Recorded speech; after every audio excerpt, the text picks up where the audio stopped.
Hey everyone, welcome to the UVD Weekly Wrap-Up, the show where the team from UrbanVinylDaily.com goes over everything there's to know in the designer toy, art, street art, and Sofubi world. I'm your host, Travis Likens. And I'm also your host, Ben Pierce. And we're here today for episode 25, which ironically lines up kind of with Christmas's date, the 25th. That's kind of funny. So we're here for our Christmas Craptacular.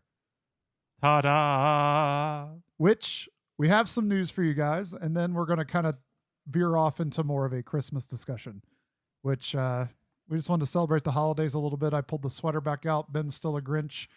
And I am wearing green, so I guess that's about a fair assessment. Yeah, you're a little closer to the Grinch this time than you were the last time that we talked about it. But first, as Ben picks up the Whooper Looper. Green.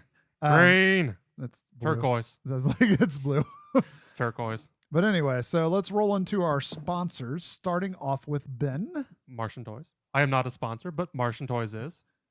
Gallery F. Rotofugi.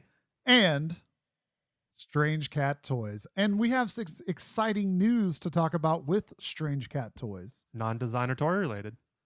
Kind of. Well, one of them is. No, it's designer toy related. The first thing is we now have... What do we have? A discount code. Do we?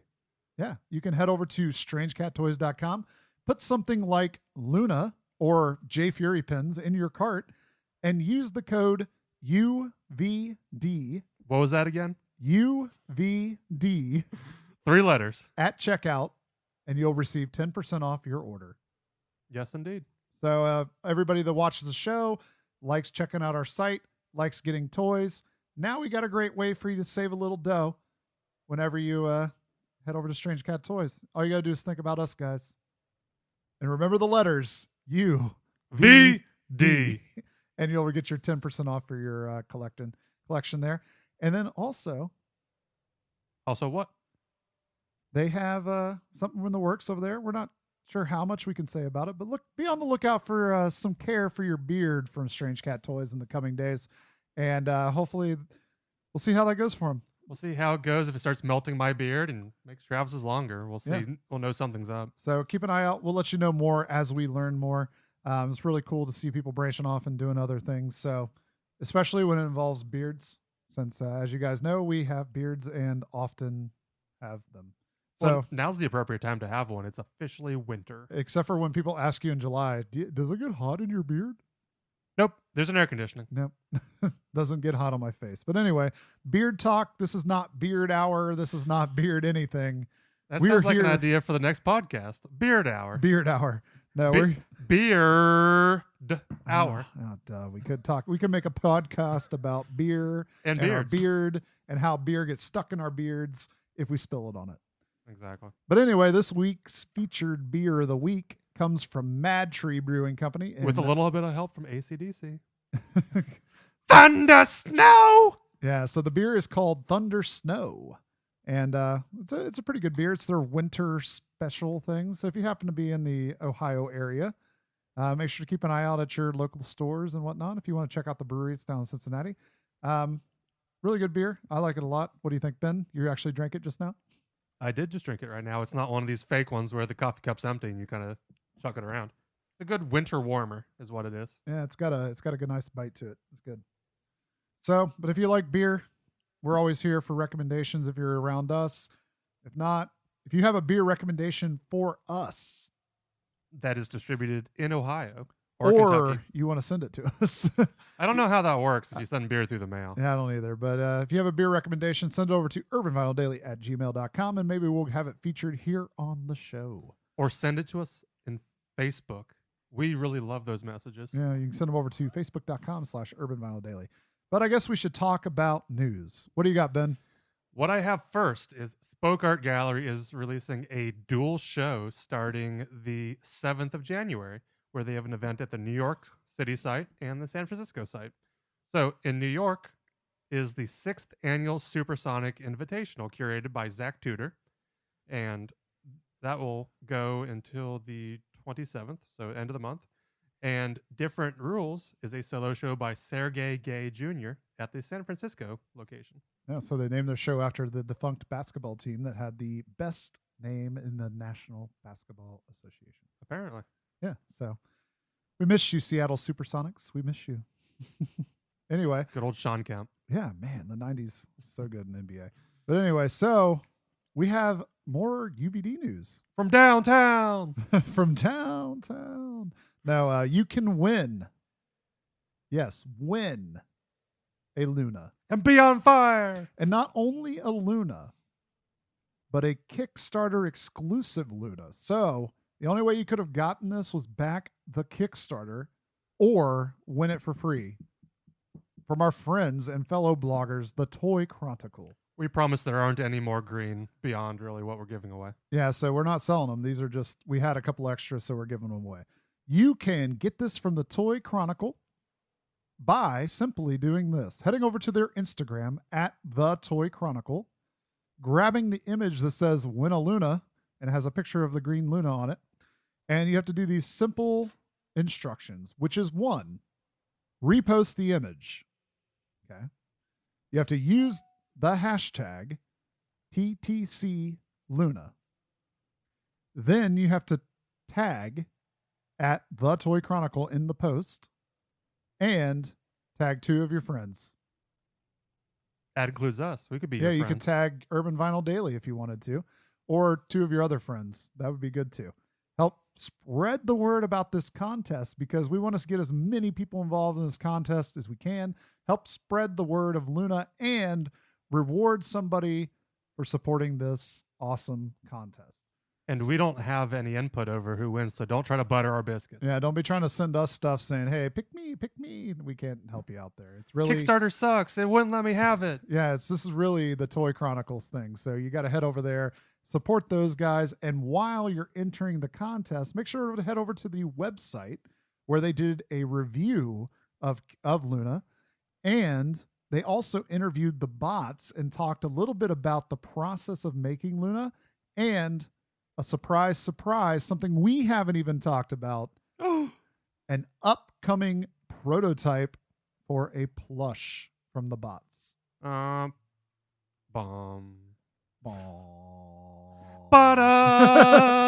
So if you're a fan of the bots, you're a fan of us, head over to the Toy Chronicle and check out the review, interview, and then make sure to enter their contest. It's a great way to hopefully win a Luna if you missed out on the Kickstarter and really, really wanted that green and did not get it. So, and really, you don't have to be fans of us to enjoy the interview. Yeah, and you don't have to be fans of UVD really at all. You just have to like Luna. Or the bots. Or the bots. We're just kind of like hanging on the peripherals, like going on like boxing the people out, trying to make sure the Luna gets exposure and everything like that. But please support this and please share it on your Instagram. And again, we're going to throw out one more thing about Luna right now. If you do have a Luna and have received it, make sure to share a photo on Instagram with the hashtag Luna Kickstarter. We love seeing all the photos of where Luna is in your collection. And it's really awesome just to see all the support we've had for this project. So if you did get one, don't forget to share the photo, tag us in it, use the hashtag Luna Kickstarter. We love seeing them. And if you got a Luna and don't like it, we've already seen people putting it on eBay. So there you go. They're on eBay. Go get them. What's the next thing you got, Ben? Next up is Rotofugi. That on January 6th, they have opening up Sean Smith of Shawnimals in the side gallery and Daria Tesler in the main gallery. And so I don't know the names of the shows yet since they haven't been announced, but they will be in Rotofugi until January 29th. Yeah, always a good show up there at the Rotofugi, and it's always cool to check out Sean's work. So if you happen to be in the area, make sure to stop in, chat, hang out, talk to Kirby. In the dead of winter. Yeah. And the final piece of news before we move into something else is that we have information on some pins we talked about for DesignerCon. So Kano Kid, aka Kano, has released his hype pin sets on his website. So the set includes 3 pins based on his classic stylings. And the set of enamel pins are $25 each and are currently available on kanokid.com. So if you're into the pins, you're into Kano, No brainer. $25, 3 pins. That's not bad at all. So Nope. And it's actually cheaper than going right. yeah. So go ahead and grab them and add them to your collection before they are gone. So finally, the reason this is called the Christmas Craptacular is that we are going to talk about Christmas. As many of you know, the annual holiday of Christmas Or Crimbus. is taking place this Sunday, 25th of December here. Mhm. And we just wanted to take a little bit of time to talk about Christmas and what it was like when we were kids. So as many of you know, so long ago. Yeah, we were both pretty big toy guys most of our life, and we thought it'd be kind of funny to reminisce about some of the toys that we got when we were children. Christmas was kind of reserved for the big stuff in my house, so I always got vehicles, or in the case of Power Rangers, like the Zords. I got a Power Wheels one time, and I have a really funny story about my Power Wheels that I got. I actually, my dad was Santa. I don't know how to say that. I hope there's no kids watching this, but he was putting together this Power Wheels, right? And he gets it all assembled and everything, and then they go to bed. And then I'm probably like 3 years old. Is that how old you are when you get a Power Wheels? 3, 4 years old? I don't know who would give a 3-year-old a Power Wheels, but go 4? on with your story. Maybe 4. I might have been 4. I don't know. Maybe 5 or 6. No, I don't think it was that old. I think it was like 4. But anyway, so it's a Bigfoot Power Wheels, right? It's like, like it looks like Bigfoot.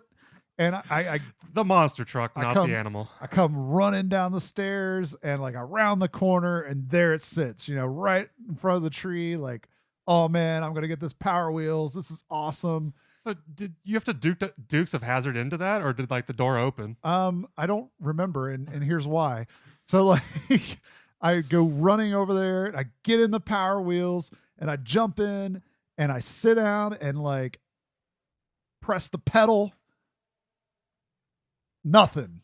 Doesn't move at all. Someone didn't put the car battery in it. Well, no. So then we're my dad's over here working on it, trying to get it working again. He's been up half the night putting the stupid thing together. And so he's burnt, and he gets over there and cannot figure it out why it's not working or whatever. So in the meantime, I'm but Santa brought me a broken Bigfoot Power Wheels thing, and so you're being a bitch ass kid. And so my mom's on the phone with Santa customer service and pretending she's talking to somebody, and they're like, oh, okay, yeah, just take it back to the store. We've got some elves down there that'll help you out or whatever. And my mom and we load this thing up and take it back to the store, and we end up having to get a different Power Wheels. Instead, the Barbie one. No, I got a Jeep, but it wasn't a Barbie Jeep. It was an army Jeep. So it was the early 90s. So obviously Desert Storm's going on. So it's a tan Jeep with camo on it. And I had that thing forever. I loved it. But I just think that's the funniest story, that this Power Wheels is just broken and doesn't work. And I never got my Bigfoot Power Wheels because it was broken. But it was pretty sweet. It looked really cool. If I could get the video, I would, because my parents had a video camera, so they would videotape me getting my stuff. And there's the video of me sitting there it's broken. I would throw it in the video if I had it, but it's pretty hilarious that I got a broken Power Wheels. So in this train of having a Bigfoot, did you have smaller cars that you could monster truck over? Or? I guess I could have used those little model cars and stuff. I could have ran over those, but no, it was just a Bigfoot. I literally had it for half a day. I didn't get to do anything with it because it was broken. What was I supposed to do? Why didn't your dad just disengage the wheels and just push you around in it? It didn't move. We just loaded it up in the car and took it back to disengage whatever the battery powers and just push you around in it. I have no clue. It's a power. Why would I want a broken Power Wheels and somebody has to push me around? If you're 3 or 4, you probably could care less. You just want to be moving around in that thing. But no, I got the Jeep. The best thing about the Jeep was the Bigfoot was a single rider. So the best thing about the Jeep was it had 2 seats. So people came over and I could drive them around. And where I grew up when I was a kid, I grew up in the country. So we had some acreage. So I could drive all over the. You got lost in the cornfield? No, I mean I could drive all over the place in that thing. It was really great. I had a lot of fun with it. I mean, maybe you guys didn't have Power Wheels, but I don't know. I had a lot of fun with it. I had big wheels. You had a big wheel? Yeah, you had to manually do it. I just cruised around. The Flintstone version of a Power Wheel. Yeah. So do you have a funny story, or do you just have normal Christmas stories? So I think the most expensive or biggest thing that I got was when we were really into Connect. So it was when Connect was in its heyday. That was a good time. And so I guess I would assume this is for my brother and I, because this would have been a big gift for just one person. But it was the Big Ball Factory. So this is like the ginormous one. Yes, I remember this thing because I had like all the little ones, because I was like one kid. But this would have been like two small children like working on a construction for like 2 or 3 days. And so Dad helped us with it. And so obviously we got to build. It's like 5 feet tall and several feet wide. And so takes up all of your living room. Your mom's like trying to watch TV and she's like, I can't see around this thing. You hear the thing like clickety clacking because there's like connects and plastic balls. It's just clickety clacking until you get tired of. And he probably didn't have it like perfectly set up, so like nothing's like clickety and clacketing correctly. Like, it was pretty close, but the way those connects things work, every once in a while a ball would fly out. So Dad, because it's one of those crank it up. You crank it up, and as a kid you're like, wee, crank, and then you get tired of it, and he wants to enjoy some of the hard work he put in. So I don't know how many people are aware, but there were actual motorized little, I guess, like battery powered gears, and they had like little belts, right? Yeah. Or this one had like gears in it, like you'd put like an axle in it if you wanted the car to go forward. Yeah. So he put it over like the crank crankshaft. And so he just motorized it, and so he could just like watch TV and just have it clickety clack until he got tired of listening to it. Clickety clack. So, it's like the mousetrap of construction toys. Pretty much. And I think maybe a couple of years later, I got one of the roller coaster ones, which was probably even worse because that thing was so big too. Yes, those toys were massive. Because like the Big Ball Factory is tall. I mean, it's thin. It fits like a ball, but it's a little bit wide. But these roller coasters are like dun dun. It's like feet across. So it's like off the screen. Put it like in your living room, and you have to like hop over it. You can't really step around it. I'm trying to think, like, I don't think I ever had like a toy that really took up like the whole living room. The only toy I can think of, like, I had like a race car set or like a train. But like I mean, that's not really the figure 8 one. Yeah, like, well, it wasn't like car. It was like a slot car track. Yeah, like, but it didn't take up like the whole room. I guess I had like a train, but that didn't really take up the whole room either. I never had like a toy that took over the whole house. Yeah. I just had a bunch of toys that took over the whole house. I never had like one toy. I don't know that, like with you, I don't know that I got Power Rangers for Christmas because my birthday's in like late summer, early fall. So yeah, most of the toys were already out by then. So I'd probably get something for a birthday. Yeah. And also too, like with, I think it's a little different with like kids with multiple kids. Mm-hmm. I think you try to like parents, they tend to try to make your birthday a bigger deal because that's like your day. Yeah. Like, whereas like Christmas is like, everybody's day, communal day. So, but for me, because I was an only child, like Christmas was a big deal either way. So like my parents didn't have to like decide, are we going to make his birthday a bigger deal or Christmas? Yeah. Like Christmas was always like a bigger deal in my house than my birthday. That was just kind of how my parents like shook it out, I guess. One story. This is not, it's actually not toy related, but I asked for my first CD, which was Mariah Carey, Boys to Men. Oh, I was close. That was a horrible guess, but that was really close. So for Christmas one year, I asked for Boys to Men as my first CD, and I guess did you get it? Yeah, I did. So and I think second CD was Revolver from the Beatles. Wow, you went from one boy band to another. Exactly. That's hilarious that your first CD was Boys to Men. I think it was. I think my first CD was not from a Christmas present, but since we're talking about that, somebody like randomly gave me a Joe Diffie CD. Like he's like a country star. Like when I was like, I don't know, they just like gave it to me. Like it was like I don't know if it was like a birthday or what, but like somebody gave it to me as a present. It was like the most random. Oh, here's a CD.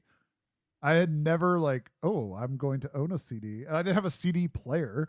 So I had to like play it on the communal CD player at the house, like if I wanted to listen to it. But anyway, we're getting off of that. But as far as other funny toy stories, like from Christmas, one time I got a like Fisher Price basketball hoop, like one you would like put sand in or whatever. I was probably like 5. And I remember like, we put it together like in the house, because you do everything in the house at Christmas Day, right? Yeah. Like it doesn't matter. It's not an outside toy. You still put it together in the house. And I remember like trying to dunk they kind of like dunk on it. Yeah. You know, you're 5. There's no sand in this thing, and like it's just like tink, and it just falls over and like crashes onto me.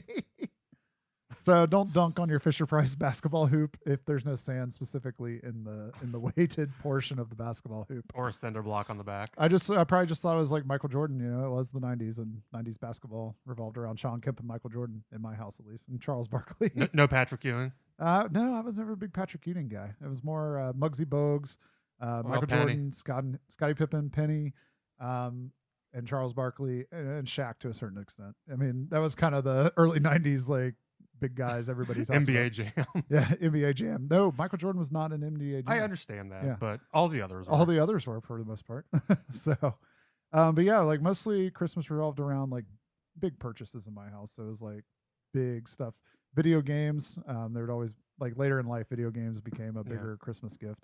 I believe my grandfather bought me my NES in like 1990, 1991. Because he bought one for my cousins like the year before that. And I started playing it when I went to their house. And then like he got me one of those for Christmas. That was a huge Christmas. And then this is not toy related, but it's really funny. So like my grandpa used to give everybody money because he didn't like going shopping. So that NES was kind of like a weird thing that he actually went out and got this thing. I'm sure if I checked into it, my mom actually just bought it and he just said it was from him and put his name on it or whatever. But he would give everybody money. So like as a kid, most of the time you didn't get as much, right? As like, you know, like an older kid. They would give you like a shorter amount. So like one year, I don't know how old I was, but I was probably 7, 8, 9, somewhere in there. He would give those people that were older $100. So like, you know, when you're like 5, $20. Oh yeah. Especially in like 1992. Especially when all you're doing is buying candy. Yeah. Like, or like action figures. I could get 4 action figures for $20 back then. So like, you're like, oh, this is awesome. Well, he gives me this like box like this, right? It's all wrapped up. It was a check box. Kids, if you don't know what a check is, it's this thing you write that people cash and then they give you money. It's also what you pay your bills with most of the time. Yeah. So he put it in a check box, right? And he had it spring loaded. And as I opened it, there was $101 bills in this thing. So as I opened it, it just like cash just goes flying everywhere. So it was the first time I like ever been given $100, but it just flew everywhere. Was it the first time someone make it rain on you? Yeah, I still have. There was $1 in there that he got it from the bank, and it had been like somebody had like defaced it, and they like drew like a mustache on George Washington, and I still have that dollar like to this day. Yeah. I never got rid of it because I like when I was a kid I just put it in like a little frame, and like I still have that $1. I think that's kind of a cool little thing that I still have it. I don't know. That's just me. So this wasn't for Christmas, but it was at Christmas. So back in the day when Toys R Us had Geoffrey bucks, it's little paper gift certificates. I thought his is name what they was were. Jeffrey. I don't care. Jeffrey, what the fuck ever. And so that took me to Toys R Us because what I was about to purchase required an adult. But I bought Mortal Kombat for Super NES. Porn. And so I was like 7 or 8, I think. And the cash register person was like, "You sure you want to buy this?" I was like, yeah. And Dad's like, "Oh, I don't care." So I bought a mature rated Mortal Kombat game when I was like 8. Well, there you go. That was the 90s for you kids. Yeah. Let's see. I was trying to think of the last little funny thing I had for Christmas. This is actually it did not take place on Christmas, but it took place slightly before. So we were out. My mom had something going on. So my dad took me to the mall and I was buying like something for like Christmas, right? I was probably like 6 years old, and we sat down on like one of those little like flower pot, just like, you know, the thing where they put flowers, but they also put a bench on it. Yeah. So we sat down there Like a planter. Yeah. And there was like a mall kiosk thing there, like where people could look at it and see the map. And as I'm sitting there, I like look down and all these people are staring at this map. And there's just this like stream of cash laying on the ground. And I'm just like, "Dad, there's cash over there." And he was like, "You got to go get it." So I just like get up and walk over there and like gather all this cash. I mean, it's like 1s and 5s. So there's like cash everywhere, you know, like, and I get it and it's like $30. Like I'm like I said, like 6 years old or so. So this is like a lot of money, right? Yeah. And I'm like, Dad, what can I do with these? He's like, whatever you want. I was like, I'm going to KB Toys. Now, for people who don't know what KB Toys is, it's effectively like a store that was mostly in the malls. And it's like a mini the toy section of Walmart. Yeah, or but it was just whatever. toys But in it's the just mall. toys. And I went in that place and we just laid that $30 on all the Power Ranger action figures I could get. And they were all the villains. So like, you guys can't see this, but like I have this like stash of like Power Ranger toys. And I bet you that line of villains right there, that there's like 6 of them sitting there. I bet you that's what I bought with that $30. Back when toys used to be cheap and manufactured half decently. Yes. So that's just kind of funny. It was probably like a week before Christmas. That's probably why all those people were distracted by the mall kiosk sign, because they were like, oh man, I got to find where JCPenney is so I can go buy something. And then I just swooped in and grabbed that $30 off the ground while they were all looking. So, but you got anything else to say, Ben? We probably should wrap this up. I know. We can't see our timer. And people probably don't want to like hear about our old stories anyway. So, so I think one that comes to mind is Christmas related again, and jumps forward a couple of years when Pokemon cards were a thing. Ooh. So at one point, Pokemon cards were impossible to get. Like And they were sold valuable. out everywhere. And so we were visiting my grandma. And so I heard rumor that there was Pokemon cards at some place in this mall where she lived. So she drives us. And it's one of those. How do you find out there's a rumor there's Pokemon cards? Was like this this was pre-internet. I think this was like somebody call you on the my phone. uncle had gone Black Friday shopping at like the ass crack of dawn when people actually still did that. And he said, oh yeah, this place had Pokemon cards in the mall. So it was like after, I guess, in the noon. And so she drives us, and it's one of these things where it's a suicide lane in the middle and 2 lanes of cars going the opposite direction.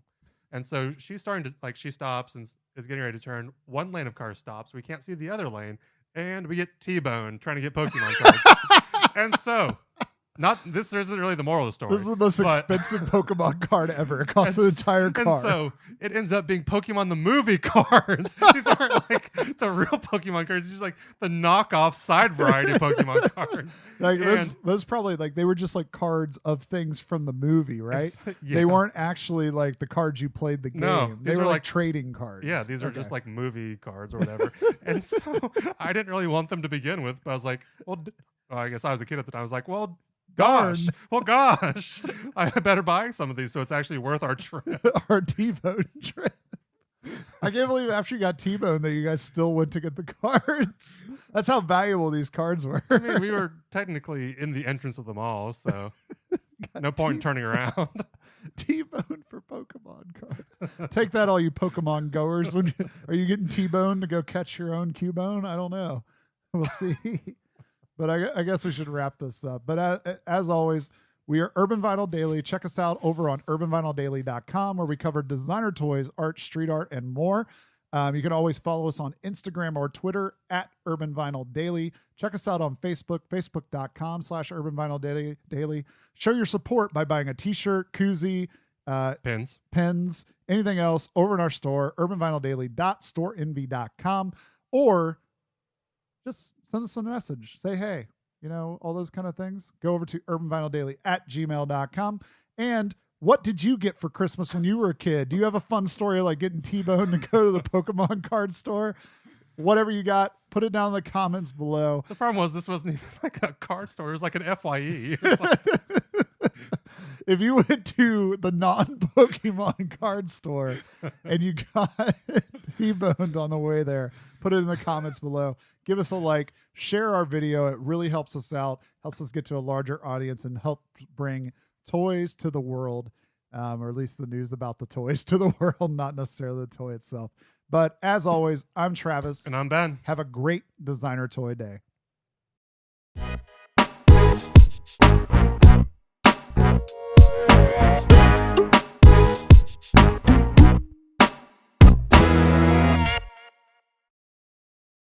Hey everyone, this is Travis Likens from Token Nerd Podcast, and I'm here today to tell you something about sponsorship.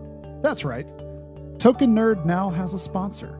The fine folks at TenaciousToys.com, your source for designer toys, pop vinyl, original art, and more, are now our sponsor. And guess what? As a part of that, you can get 10% off your next order at TenaciousToys.com by entering the code TOKEN10 at checkout. That's right, 10% off.